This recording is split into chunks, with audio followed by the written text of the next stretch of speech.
தேவனை உயர்த்தி துதியுங்கள், அவர் நாமத்தை போற்றியே தேவனை உயர்த்தி துதியுங்கள். சேர்ந்து சொல்லுவோம். தேவனை உயர்த்தி துதியுங்கள், அவர் நாமத்தை போற்றியே தேவனை உயர்த்தி துதியுங்கள்.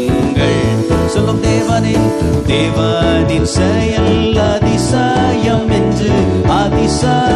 என்று சொல்லி, தேவனின் செயல்